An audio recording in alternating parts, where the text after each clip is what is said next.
Today on the Big 3 in 30, the Celtics beat the Heat in Miami. Second chance points, those were the things that saved the Celtics. The Warriors stay red hot and take down the Knicks. 32 for Jimmy Butler, 27 for Steph Curry, 21 for Moses Moody. And the Pistons take an ugly win over the Suns. The Pistons did not play well, I felt like, at all. This is the Big 3 in 30 NBA. The three biggest stories in the NBA from our local experts at the Locked On Podcast Network. We bring you the real story, why it matters, what's next, who wins the big game, and more, all in 30 minutes. The Big 3 in 30 NBA starts now. Thank you for making the Big 3 in 30 your first listen of the day, part of the Locked On Podcast Network, your team every day. Today's episode is brought to you by FanDuel. Download the FanDuel app now by visiting FanDuel.com and win $300 in bonus bets if your first $5 bet wins. The Celtics went into Miami and came out on top after heading into the fourth quarter down by 10. John Corrales with Locked On Celtics tells us how Boston made the comeback. The story of the game, which is the just god-awful beginning, Anthony Simons making history, and second chance points, those were the things that saved the Celtics. The Celtics fell behind by 19. That first quarter was, I can't even begin to accurately describe it without violating a bunch of rules and making you probably swerve off the road. It's just, the joke would be for me to start talking and bleeping out all of the things, be one long tone of all the things to describe how bad the Celtics looked, which is surprising to me. I guess it shouldn't be, because it's 2 nights in Miami. That Miami flu is a real thing. I would not be surprised if the Celtics found their way to a good time last night. And hey, that's how it goes, right? They would not be the first team. They would not be the last. Maybe they did. Maybe they didn't. I don't know. I wasn't there. So I don't know. But it sure looked like it. It sure looked like they were out. It sure looked like they came in not feeling right, not looking like themselves, because they turned the ball over like crazy. They couldn't hit shots. Jaylen Brown looked like he was still asleep. It was awful. So the Celtics fell behind by 19. And then Anthony Simons comes in. This wasn't just, oh, wow, Anthony got hot, 18-point fourth quarter, which is what he had. It was a 39-point game where every time he checked in, he was bailing the Celtics out. It really was like first quarter, he comes in, Celtics were down 19, cut it eventually down to 11. Celtics fall behind a little bit more, get it down to 10 at halftime. Celtics get down a little bit in the third quarter. It goes up to like 15 or 16 or whatever. Here comes Anthony. Let's get it back down to 10. It was very much like a dad just helping a kid ride a bike or learn how to ice skate or something, where the Celtics were just wobbly and falling over themselves, and Simons have to come in and be like, no, we're just going to prop you up a little bit. And then at the end, he was just like, you know what? I'm just going to do this. Or maybe it's more like a science project where the whole thing was just, oh, we're going to make a solar system, and we're not going to argue about whether Pluto is or isn't a planet. We're going to just do this. Oh, you dropped that. Okay, no problem. I'm going to help you put this. And then at the end, it's like, you know what? I'm done. This thing is due tomorrow. I'm going to put this thing together. We're just going to put your name on it. You're going to get an A. Thank you. Goodbye. That's kind of that's my analogy for this game. Anthony just did everything. He got super hot in this game. He was, let's see, what did he shoot from three? 7 of 16. So 13 of 28 overall. The 39 points is the most scored by a Celtic off the bench in history. So that's obviously anytime you can do something historic for the Celtics, that was that's really great. So Simons comes in and 6 of 6 from the line. He had a couple free throws at the end to ice the game. 4 rebounds, 4 assists. And here's the thing with Simons. Joe Mazzulla is so great with this because this was an offensive explosion. He helped the Celtics. He saved them. This was absolutely, without Anthony Simons, this would have been, honestly, it might have been a 40-point loss. This was They had no answers from Bam Adebayo early on. Bam was just destroying the Miyashkata. Then Garza came in, he was destroying Garza. And I was like, can we maybe try Jordan Walsh on him? Can you try somebody else on him and just maybe prevent him from getting off the dribble and destroying you? They had no answers for Norm Powell. They just couldn't. It was terrible. So without Simons, they would have lost by who knows how much. It would have been over at halftime.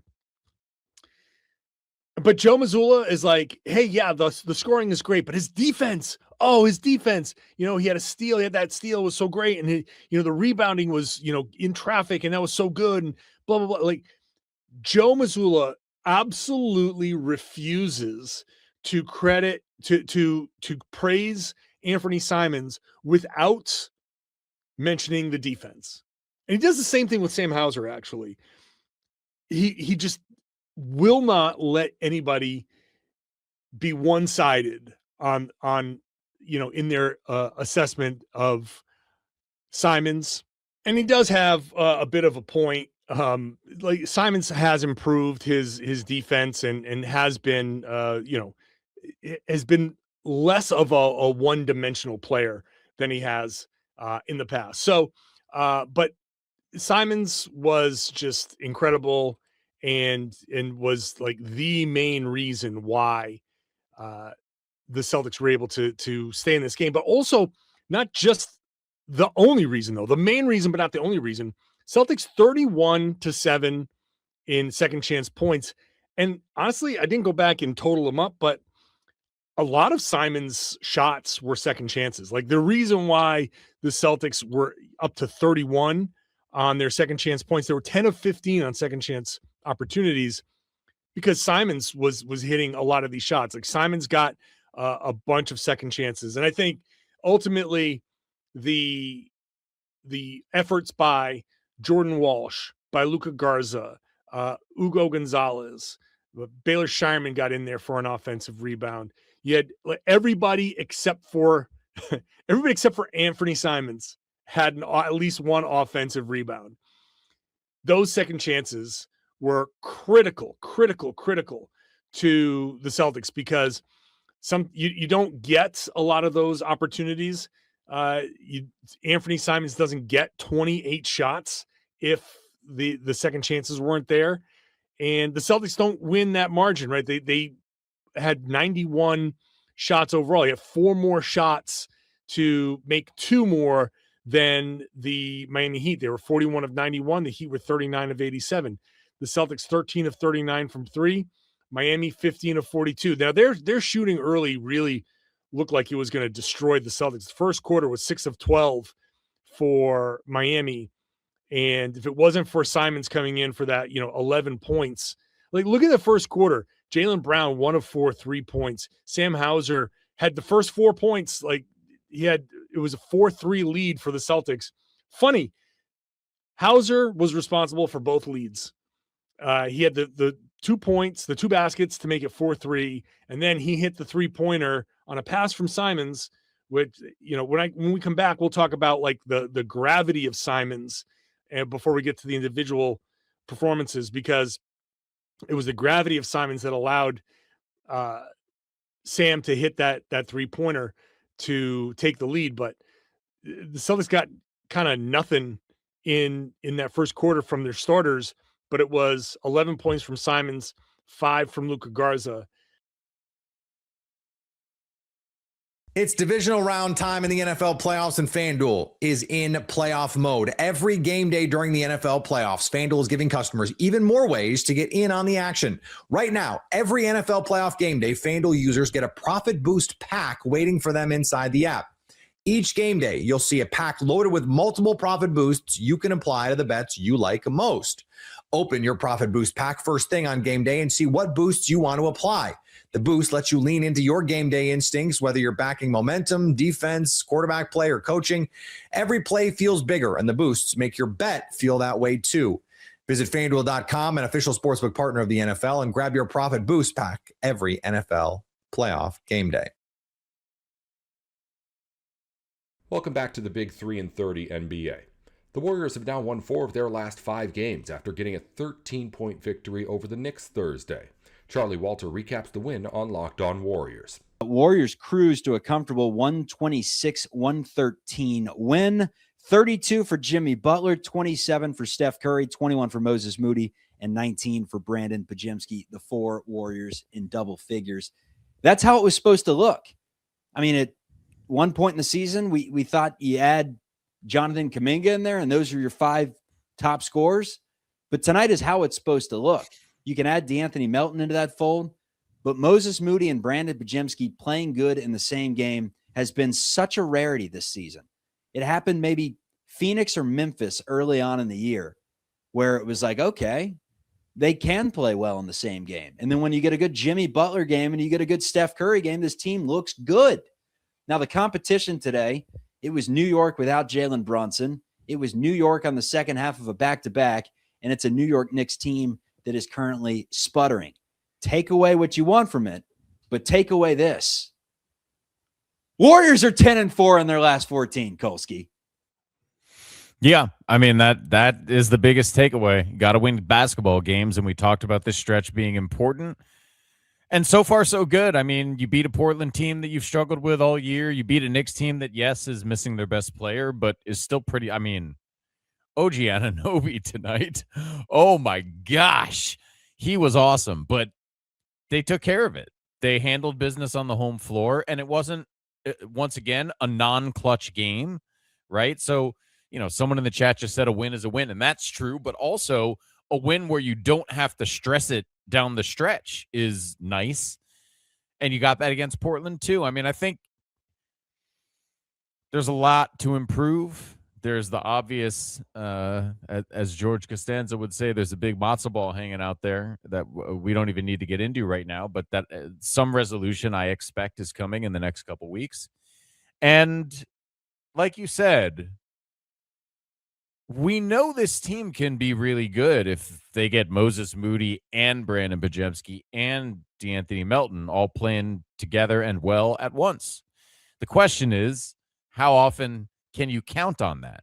And so far, like you said, it hasn't been very often, and that's why we all feel the absence of, I don't know, a player worth in the neighborhood of $25 million.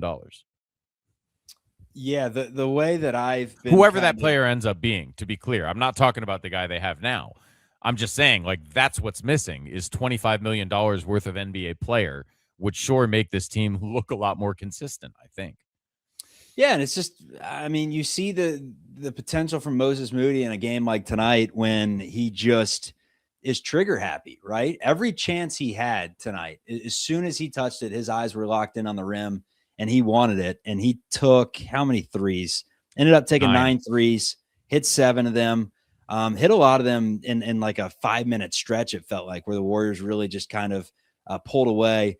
Curry set a really nice screen for him that Stan Van Gundy was breaking down. I mean, third quarter Curry was excellent Curry. At the beginning of the game, it was Steph kind of taking it to the rim. It was Steph showing off his handles and his finishing ability in traffic. Third quarter, he starts knocking down threes. They took one away from him, too, because Quentin Post hit Miles McBride with a moving screen. But Curry was great. I think player of the game, though, it's got to be Jimmy Butler. 14 of 22. He had 8 rebounds. He had 4 assists. But most importantly, he turned up the defensive intensity in a time where it felt like New York was just kind of getting whatever they wanted to bridge the first and second quarter. Yeah, and maybe just as importantly, 0 turnovers on a night where he had the ball in his hands an awful lot. And once again, in those moments tonight where it felt like, hold on, the Warriors are starting to lose the thread. It's getting a little wild out there. It was Jimmy Butler that took the ball and said, let's slow things down. I'll handle this. And either got right to the rim past one of the pathetic Knicks defenders, or in one beautiful case, posted up Karl Anthony Towns and hit a little turnaround fadeaway on him. Jimmy enjoyed that, and I did as well. So it was a weight room game for Jimmy today. I mean, he looked so strong out there. And for Draymond, the stats won't say anything interesting about Draymond tonight, but he battled out there, and that's why he's here. I mean, Cat is 6 for 14. And yeah, he got 20 rebounds. But God, he missed a lot of putbacks with those 20 rebounds. And Draymond was just on his, can I say that? Draymond was on his ass all night. And he made it uncomfortable for him. And that's why Draymond, is he can do that to most of the best players in the league. Not that Cat is necessarily a best player in the league, but arguably the best player available for New York tonight. And Draymond just kicked his butt all over the court. So look, everything was working. And this is still a team when everything's working that can hang with anybody, really. So hopefully you can keep that rolling for this little stretch, stay hot, as it were, for a week while you sort out your trade drama. And I am very excited at this point to find out what the Warriors team is going to look like in the second half of the season, right? I mean, we are at 42, so I guess we just passed the halfway mark.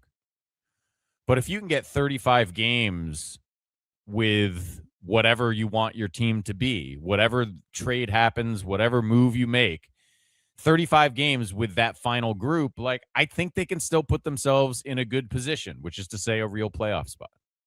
I have a weird feeling that they're not balking when they're saying all these things about we may just keep JK and figure it out in the summer. I have a weird feeling about that, Kolsky.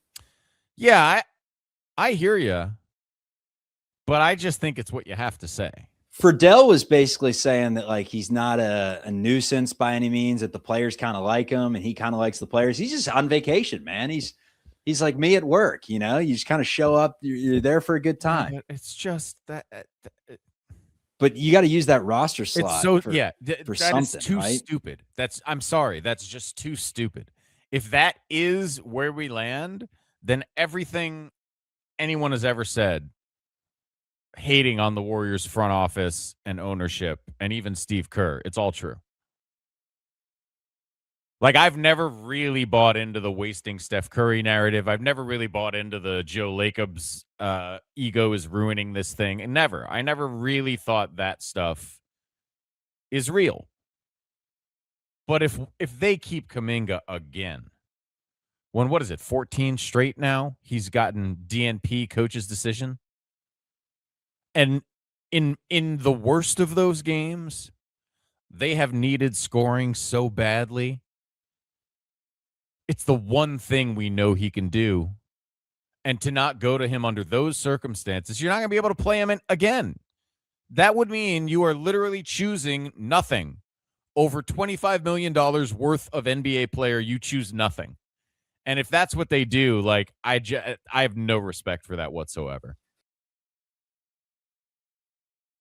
It's divisional round time in the NFL playoffs, and FanDuel is in playoff mode. Every game day during the NFL playoffs, FanDuel is giving customers even more ways to get in on the action. Right now, every NFL playoff game day, FanDuel users get a profit boost pack waiting for them inside the app. Each game day, you'll see a pack loaded with multiple profit boosts you can apply to the bets you like most. Open your profit boost pack first thing on game day and see what boosts you want to apply. The boost lets you lean into your game day instincts, whether you're backing momentum, defense, quarterback play, or coaching. Every play feels bigger, and the boosts make your bet feel that way too. Visit FanDuel.com, an official sportsbook partner of the NFL, and grab your profit boost pack every NFL playoff game day. Welcome back into the Big 3-30 NBA. It wasn't pretty, but the Pistons got a win over the Suns after Detroit nearly blew the game at the free throw line late. Ku Khalil from Locked On Pistons goes over the victory. The win, the very ugly win, but win nonetheless, the Pistons had versus the Phoenix Suns. The Pistons won this one 108-105. Very, very ugly win. The Pistons did not play well, I felt like, at all. I was at this game, and at halftime when the Pistons were down only by 7, I looked up at the scoreboard and I was like, how are they only down by 7? I thought they for sure would be down by at least 10 plus. They did not play well at all. Now, before we get into some of the negatives and obviously everything they need to clean up and why they looked, I thought, so bad, I do want to give them credit for what they did in the second half. In the second half, they only allowed 42 points from the Phoenix Suns. In the second half, they forced the Phoenix Suns to shoot only 37% from the floor, 28% from deep, only allowed 4 free throws in the second half, stopped fouling as much, and they really started to punish them on the glass as well. So in the second half, they woke up and really started to impose their identity on the Phoenix Suns, and that's what ended up getting them the win. But even with that, this was a very nasty game. I mean, Cade is playing with an arm wristband that has extra padding around his right wrist, and it like goes around his thumb, like a lot of padding around like his hand and wrist area, and it goes all the way down to his elbow. I bring that up because he has missed multiple games with the wrist injury, but also he did not look very comfortable at all with this wrist injury, whatever it is. We don't really know what it is. We just know it's a wrist injury. I wish we got a little more clarity on what exactly it is. Either way, he did not look comfortable at all. I mean, he played very, very poorly in this game. He was 3 of 16 from the floor, 0 of 7 from deep, 5 turnovers. And I think one of the areas that really showcases that he obviously was not comfortable and it was playing through an injury on, again, his shooting hand was that he was 4 of 9 from the free throw line. Cade doesn't shoot 4 of 9 from the free throw line. That doesn't happen. He was 0 of 7 from deep. He was missing everything.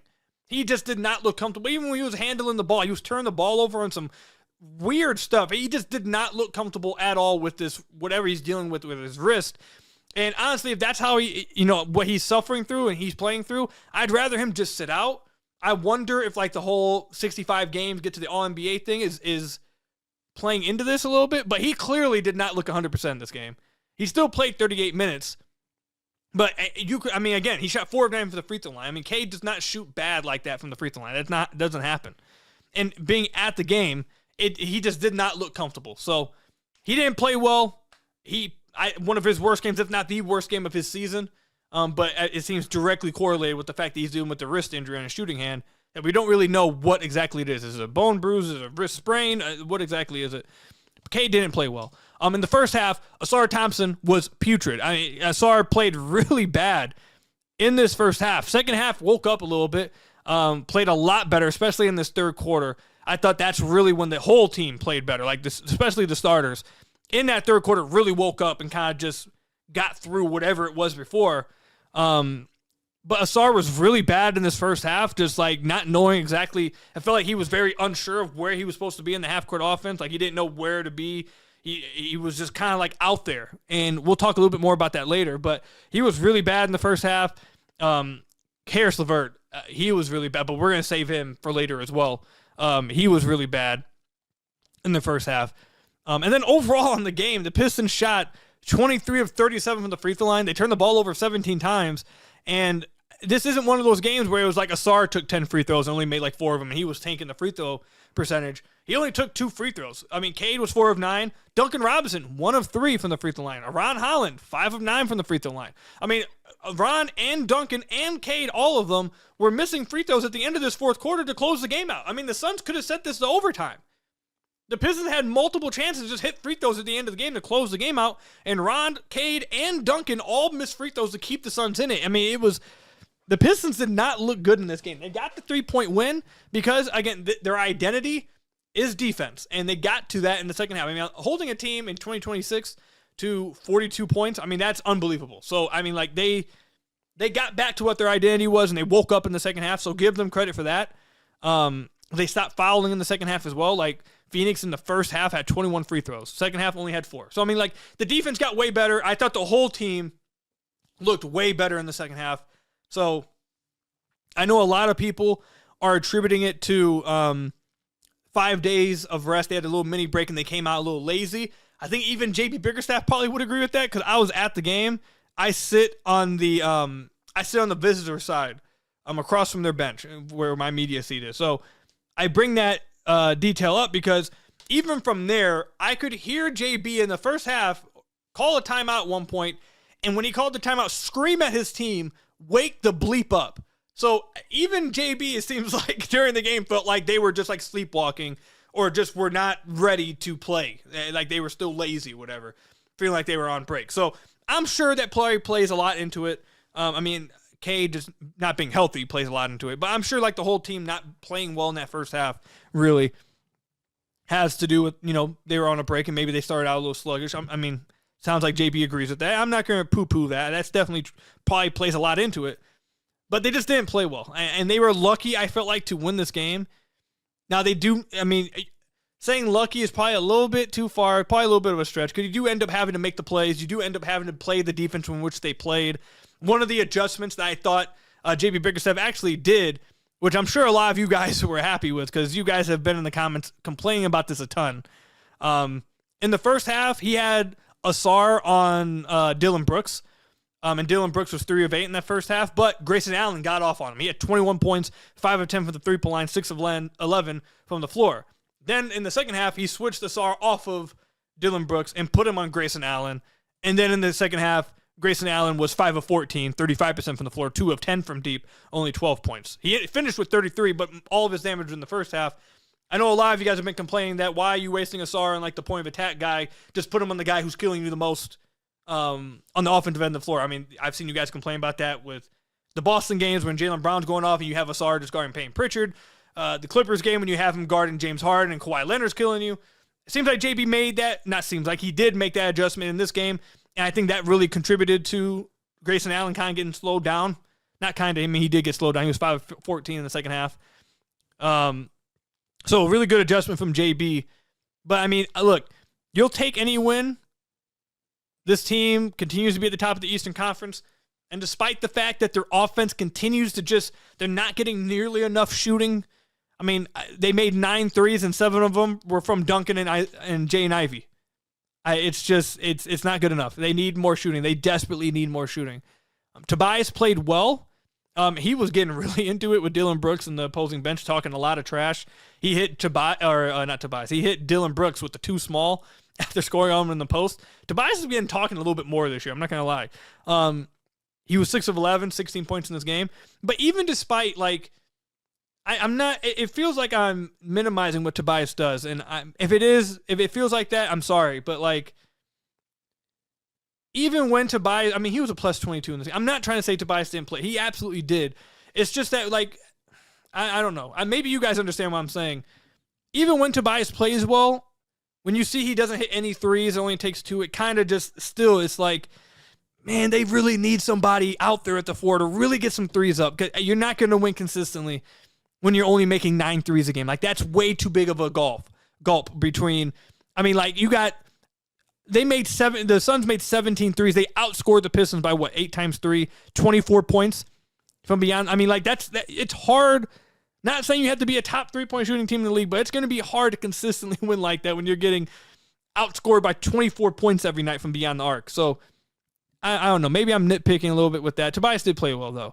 And Jalen Duren on his Slam Magazine night, he was 16 points, 18 rebounds, 8 of 13 from the floor. Thought he was really good in the first half, just like everybody else. He was a little bit rusty, a little bit, not rusty. He was a little bit lackadaisical, I thought, defensively, but the whole team woke up in the second half. That's all for today's Big 3 in 30 NBA. If you follow football or college sports, the Big 3 in 30 has shows for the biggest news in the NFL and on campus going up every weekday just like this one. Just search the Big 3 in 30 NFL or the Big 3 in 30 College wherever you're listening or watching now. Thanks again for tuning in to the Big 3 in 30 NBA.